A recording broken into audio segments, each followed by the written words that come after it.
네트워크 로펌은 이걸 마치 병원에 찾아간 상황과 비유를 해보자면 가서 상담할 때는 이제 교수님이 나오셔가지고 그 교수님은 굉장히 정통하신 분이에요. 그 분야에. 혹은 이제 상담하시는 선생님이 그 정통하신 선생님을 통해서 당신이 치료를 받을 것이다 라는 얘기를 하면서 계약을 체결하게 했고 계약을 체결한 뒤에 수술방에 들어가서 누웠는데 다른 사람이 들어올 수 있다는 거죠.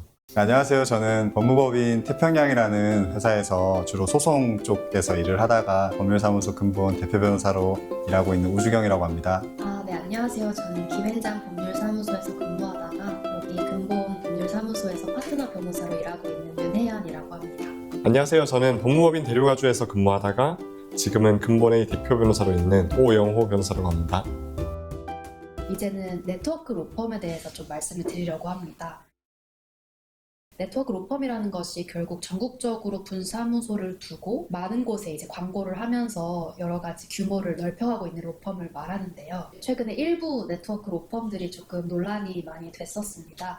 첫 번째로 짚고 넘어가고 싶은 것이 분업이 되어 있던 이 구조 자체인데요. 이 법조 업무의 특성상 변호사가 이 사건에 대해서 누구보다 잘 알아야 돼요. 근데 그러려면 사실 상담부터 수행 그리고 법정 출석까지 한 변호사가 하거나 아니면 이제 이 사건을 잘 알고 있는 몇 명의 변호사가 그걸 같이 하는 것이 원칙적으로 맞고 원래 그렇게 해왔거든요. 그런데 모 네트워크 로펌의 대표가 이야기하기를 그 상담 변호사는 수행하는 변호사들이랑 다른 건물에 둔다. 왜냐하면 상담하는 변호사들이랑 수행하는 변호사들이랑 친하게 되면 상담하는 변호사들이 상담을 하면서 무조건 된다 해서 끌고 와야 되는데 이런 걸 부담을 느껴서 이거를 못하게 되니까 상담하는 변호사는 다른 건물에 두고 상담만 시키고 그리고 수행하는 변호사들은 또 다른 건물에 두고 분업이 필요하죠. 저희가 또 대형 로펌에 다 있어 봤으니까 대형 로펌에서도 상담하는 변호사와 수행하는 변호사가 반드시 동일하지만은 않아요. 근데 그렇게 할 때 상담을 하는 변호사와 수행을 하는 변호사 사이에 의사소통이 계속 이루어지고 수행 변호사 내부에서도 서면을 주로 쓰는 연차들이 있죠. 그리고 위에는 이제 그거에 대한 검토를 하는 연차들이 있고 역할이 나뉘어져 있는 것은 맞지만 서면을 밑에 연차가 쓰면 그것을 체계적으로 이렇게 위에 연차들이 수정을 하고 해서 이제 마지막에 수정을 하는 사람이 최종적으로 오케이를 하면 그걸 이제 의뢰인에게 보내서 검토를 받고 그러면 의뢰인이 수정 의견을 주면 다시 이제 수정을 해서 내부적으로 확인한 다음에 의뢰인에게 보내서 검토를 받고 확정을 해주면 그걸 제출하고 그러면 그 과정에서 이미 그 사건에 관여된 변호사들이 다 그 사건에 대해서 잘 알게 되는 거죠. 가장 중요한 차이점은 팀이냐 아니냐인 것 같습니다. 그러니까 대형 로펌에서 그렇게 역할이 구분되어 있다고 하더라도 그들은 하나의 팀으로 일을 하는 것이고 어소 변호사들이 서면을 쓰더라도 책임은 시니어 변호사가 지는 뭐 이런 구조로 되어 있지만 네트워크 로펌은 하나의 팀이 아니고 다 분리되어 있으며 그 누구도 책임을 지지 않는다는 점에 차이가 있는 것 같습니다. 네트워크 로펌이 제가 상대로도 몇 번 만나봤는데 네트워크 로펌에서 그 수행을 하시는 분들의 공통적인 문제점이라고 하긴 그렇지만 어쨌든 문제점은 좀 극단적으로 말씀드리자면 이 소송을 왜 제기했어? 라는 수준의 질문을 재판장님으로 하여금 하게 만드는 그런 경우가 많다는 거죠. 그리고 이제 그러한 질문을 재판장님이 했을 때는 그거에 대해서까지 확인해보고 서면으로 말씀드리겠다라고 하는 건 너무 이상하잖아요. 그거는 아주 기본 중에 기본. 너는 왜 이런 청구를 하니? 이런 청구가 말이 된다고 생각하니? 에 대해서는 저는 변호사라면 충분히 답변을 그 자리에서 해줄 수 있어야 된다고 생각을 하는데 그게 안 되다 보니까 재판장님 입장에서도 뭔가 사건을 판단하려고 해도 애초에 이 사건을 왜 진행하고 있는지조차 이해하기 어려운 그래서 질문을 해도 답이 없고 그런 상황들이 반복되게 만드는 게 조금 문제가 아닌가 하는 생각이 듭니다.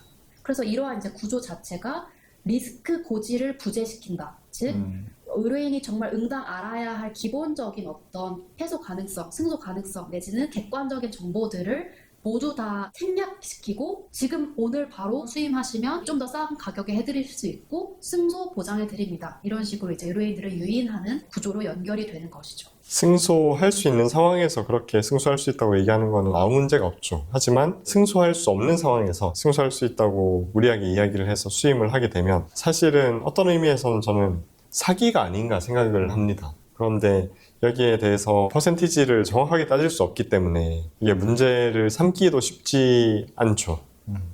이제 두 번째로 좀 문제가 되는 것이 전관을 앞세운 수임입니다.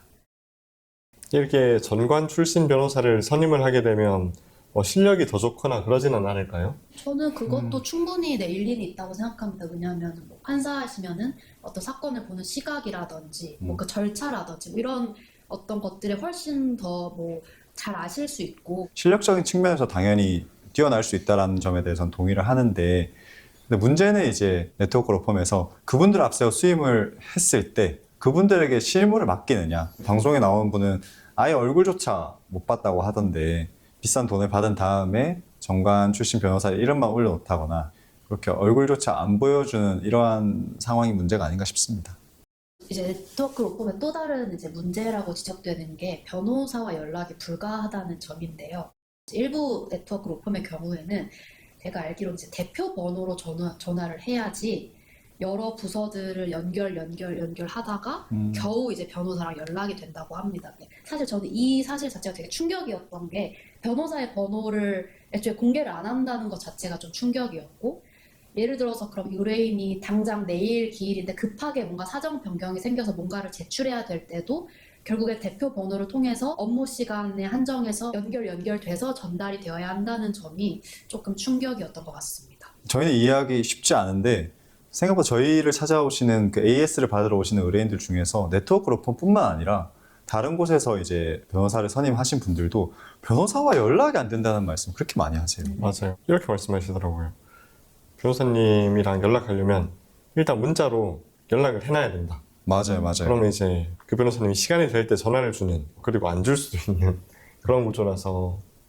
저는 오히려 문자를 주고 시간 되세요라고 하는 게, 그렇게 하시지 마시라고. 그냥 전화하시면 제가 못 받는 상황이면 이제 끊고 콜백을 드리면 되는 거고, 받을 수 있으면 바로 받는 건데, 그런 점들에 있어서 계속해서 거리를 두려고 하시는 분들이 있으신 것 같고, 의뢰인 입장에서 뭔가 방어 조치를 해둘 수 있는 게 없는 것 같고, 그냥 저희 변호사들이 좀 더 잘해야 되지 않나 하는 생각이 들었습니다.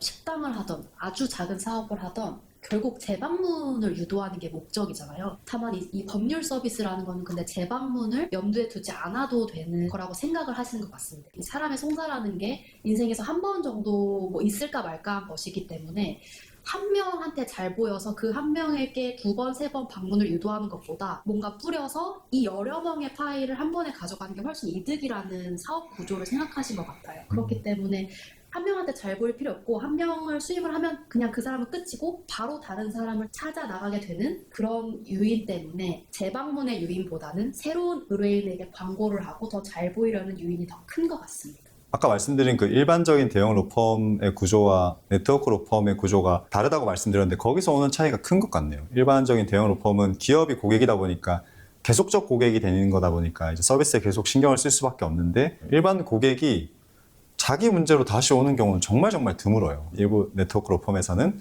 그러한 구조를 너무 잘 알고 있고, 그래서 광고가 계속 중요해지는 거죠. 그 광고 비용은 소비자에게 계속해서 전가되는 그런 악순환이 조금 일어나고 있어서, 관심을 가지고 찾아보시면은 네트워크 로펌들이 얼마나 많은 문제들을 야기하고 있고, 그로 인해서 변협이나 이런 데서 징계를 얼마나 많이 받고 있는지에 대해서 아실 수 있으리라고 생각하고, 그렇지만 이제 그들은 이 추정 60분 제작진들이 어떤 확인 문자나 이메일을 보냈을 때도 허위 사실로 이렇게 방송하면 법적 대응하겠다라고 이렇게 공문을 보냈을 정도로 자기들이 가진 그런 법적인 지식과 법적인 능력을 조금 악용해서 자신들에 대한 비판을 잠재우려고, 그리고 또 잊혀지려고 노력하고 있는데, 이런 영상들을 통해서 그들의 잘못된 생태계가 좀 잘 드러나고 건강한 법조계 문화가 다시 회복됐으면 좋겠습니다.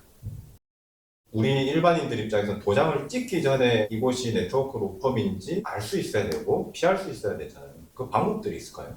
이게 지점이 여러 군데 있다고 하면 이거는 이제 네트워크 로펌이라고 생각을 하셔도 될 것 같고, 내가 검색을 했을 때 이 로펌이 제일 먼저 뜬다면 오히려 의심을 해야 된다, 그렇게 생각을 합니다. 분화 시스템 하에서도 제대로 된 법률 조력이 이루어지는 경우도 있을 것이기 때문에 절대적으로 피해라, 그렇게까지 말씀드릴 얘기는 아닌 것 같긴 하지만, 제 가족이 이러한 네트워크 로펌을 선택한다라고 했을 때는 하지 말고 다른 곳을 찾아보는 게 어떤가 하는 조언 정도는 무조건 할 것 같습니다. 리스크가 높다. 이 그렇죠, 정도로 그렇죠. 정리를 할 수 네. 있을 것 같아요. 왜냐면 그래서 네트워크 로펌 선임해서 사건 잘 풀린 사람도 있을 수 있으니까 그 사람들 입장에서는 그 선임하고 한 게 만족스러우실 수 있을 것 같으니까 제가 뭐 거기는 무조건 안 된다, 절대 안 된다, 가지 마라 이렇게 할 수는 없는 문제지만 가지 마라 해야 되는 거 아닌가요? 전 가지 마라 해야 될 것 같은데. 그런가요? 저는 네, 좀 아니 본인 가족은 안 보내면서 가지 말라고 안 하는 거는 아니 그러니까 네트워크 로펌 중에서도 괜찮은 데가 있고 안 괜찮은 데가 있다는 거잖아요. 어쨌든 지금 아니, 그렇다기- 그걸 말씀드리는 건 아니고 그렇죠. 모든 네트워크 로펌이 다 안 좋다라는 건가요? 지금? 그건 아니죠. 그러면 이 중에서 구별할 수 있나요 우리가? 안 된다 봐야죠. 그러면 결국은 네트워크 붙으면 그냥 다 일단 걸러야 되는 게 일반인들 입장에서는 되게 그러니까 저는 저런 방향으로 조언을 해야지 의미가 있다고 생각해요. 근데 상황에 따라 달라질 수 있겠지만 내 가족이 간다면 말린 나와 뉘앙스가 비슷하지 않나요? 그러면 안 가는 게 나을 것 같다는 생각이잖아요. 그러면 그렇게 이야기를 하면 해야 되는 거 아닌가? 근데 여기 제가 궁금한 게 여기서 근데 말 잘못하면 네트워크 로펌에서 소송 걸릴 수 아니요. 뭐 걸려 상관없는데 그거에 대해 걱정하는 건 아니고 결론적으로 말씀드렸듯이 이런 법률 서비스 한 번 잘못 받으면 되돌릴 수 없거든요.